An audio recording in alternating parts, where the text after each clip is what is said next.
And I think for Brad, he's saying that if Ian McCall's not ready, he'll fight anyone in the top 10, anyone to keep him active. He's already spoken to Sean Shelby. He wanted to be on the Berlin card on May the 31st. But instead, he thinks it's likely he'll be on the Dublin card in July, which I think is great news. Yeah. But I agree with you, Dan. Someone above him rather than someone below is key for Brad at his age, at this stage in his career. Dan, is he quick enough? Has he still got the speed and strength at this weight? He's got to win over Demetrius Johnson, and everyone says he's the fastest guy in MMA. So why not? You know, and that's the obvious storyline for Brad as well in this. He can build his way up through the top 10, pick off 2 or 3 good guys, and then he can call Demetrius Johnson out with good reason. Cool. Okay. Some live motorsport coming on BT Sport this weekend. The 2014 MotoGP season gets underway. Round 1 from Qatar. Coverage starts Thursday, BT Sport 2 from 3 p.m. and then continues throughout the week, culminating race day on Sunday. On this show after the break, from the little guys to the big guys, we catch up with heavyweight Travis Browne. We're back soon.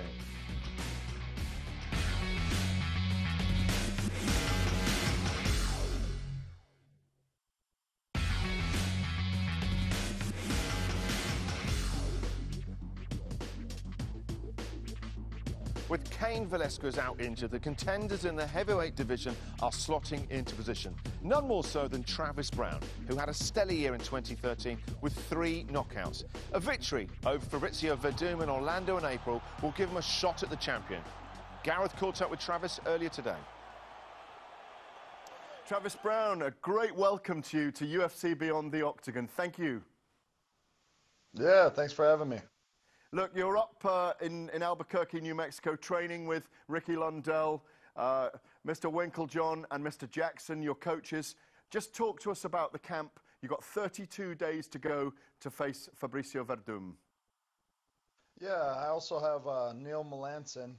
He's he's an ace on the ground, grappling whiz. He's also one of my coaches and my grappling coaches, as well as Ricky Lundell.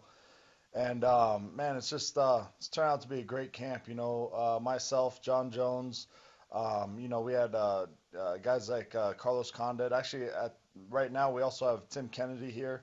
The camp is strong, man, and all of our kind of like, supporting cast, all our training partners are all in town right now. So it's making for some really, really strong training. You mentioned Melanson and obviously Lundell as well as a brilliant ground specialist. You joked in the build-up on your press tour that you might throw a flying triangle at him. You never know in MMA, really, do you? Yeah, you never know. I mean, this sport is so young and people just don't know what to expect. So these days guys are getting beat at what people thought they were the strongest at. So. I wouldn't put it past me to go out there and work some ground game if it goes there. I'm not scared of it, definitely, by any means. I know where we definitely have our stronger points, but I'm not scared to go to the ground. In the last year, of course, we've seen you win by KO 3 times in the first round. And particularly in the Alistair Overeem fight, you come back from adversity. It's won you a lot of fans. That's your motto, isn't it, fighting back from adversity? Yeah, I've fought back from adversity almost my entire life. Last year I made more money than I'd ever dreamed I'd ever make in a year. Just growing up on the beaches of Hawaii, it all sounds like palm trees and coconut drinks, but we lived there because we had to, not because we wanted to. And always being counted out, always being that small percentage has really driven me. It's made me proud of where I've come from. It's made me proud of where I'm at. And I have 2 little boys to be able to pass that on to. I want to open doors that weren't open for me as a kid, and just continue that legacy, continue the Browne name.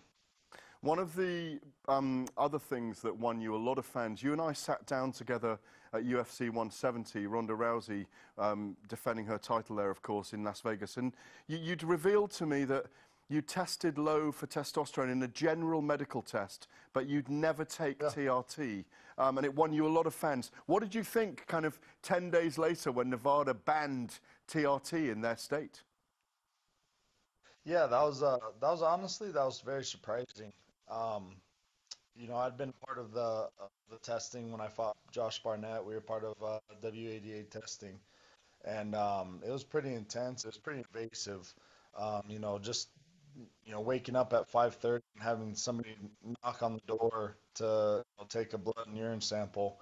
It was pretty intense. But with the whole TRT thing, I believe that you need to look at it the way that I described it. It's a physical attribute that you're born with. Or if you in the past have misused PEDs in the past, and that's why you have low testosterone now. That'd be like going out and cutting off 4 fingers, and then just saying, oh, well, I want a pill that'll grow my 4 fingers back. Well, you cut them off, you messed it up yourself. It's a physical attribute. This is what you're born with, or this is what you did to your own body. Like I said in the example with you, I want 84-inch reach, but I can't get it. Brilliant stuff. And look, last year, or this year's awards, the World MMA Awards, the Fighters Only World MMA Awards, you won Breakthrough Fighter of the Year, Comeback Fighter of the Year. You had an amazing year in 2013. Is the year stacking up perfectly for you with Cain Velasquez looking like he's coming back in November? Yeah, the awards was a thing of the past. That was something that I accomplished last year, and I'm already on to 2014.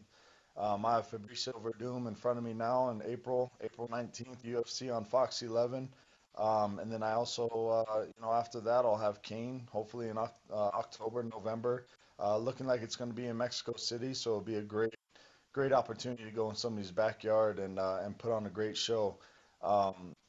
When you do what you're supposed to do, when you work your butt off, and you make the sacrifices that you need to make to take it to the next level, good things happen. You can't deny somebody that is a hard worker. You can't deny somebody that just digs down as deep as they can and makes the right choices, makes the right sacrifices in order to be where they're at. There's no denying that, and that's what I'm getting now.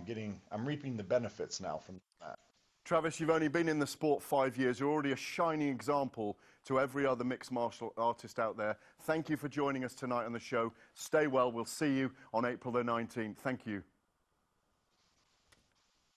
Thank you, guys. I really appreciate you having me on the show. He's a top man. Good chat as well, Gareth. Dan, you a fan of his? You see him winning in April? Yeah, the thing I like about him is he's really early on in his career and he's already shining as bright as he is. And he's just going to keep evolving. I'm excited to see where he goes from here because I think we're going to see the future of the heavyweight division in Travis Browne. Is it going to be an explosive fight, do you think, come April? I mean, you look at him last year, 3 knockouts in the first round. People building up Josh Barnett against him, the comeback against Overeem. Against It was amazing. It was an electrifying comeback. What this guy's got, he's so big. He's 6'7", 240 pounds, but he's in proportion. That's what I like about him. And he's saying to me, I said, I scare myself with how much I'm improving day by day. In the gym. And the fact he's got this team at Jackson's with Winklejohn and Lundell and he said Melanson, these guys, they're the top guys. They really are brilliant. And they've created him into a chess match player. And I think the big test is going to be Cain Velasquez come October, November. Brilliant timing for him. Yeah. Can you see him going past and winning it?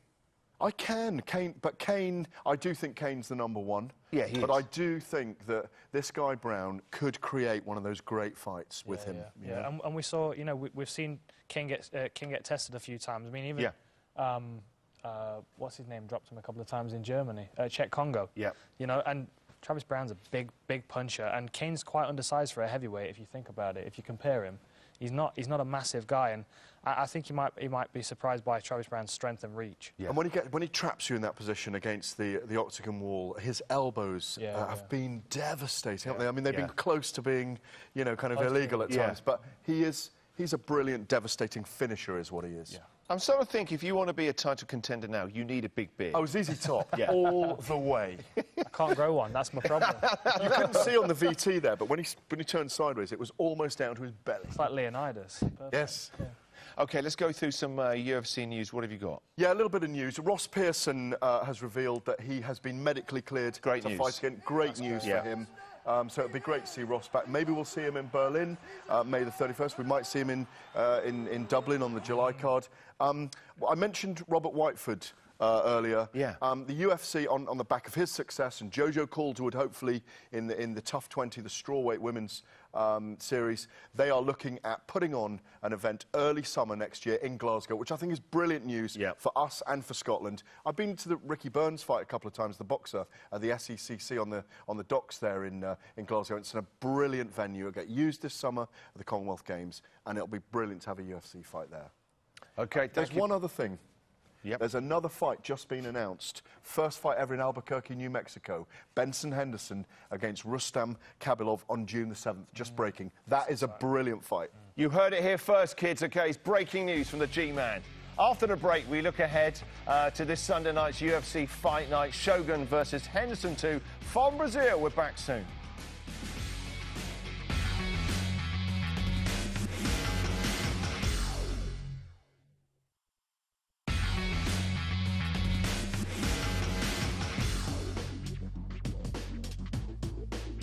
This weekend, the Octagon heads to the Brazilian city in Natal for the very first time. The exciting Fight Night card is headlined by a highly anticipated rematch between a pair of true MMA legends.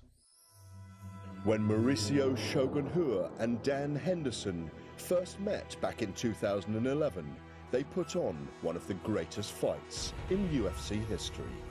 This Sunday, these two giants of mixed martial arts will go to war again as they look to settle the score once and for all. Mauricio Shogun Rua is a devastating Muay Thai specialist whose power and aggression has made him an expert at finishing fights. It is all over!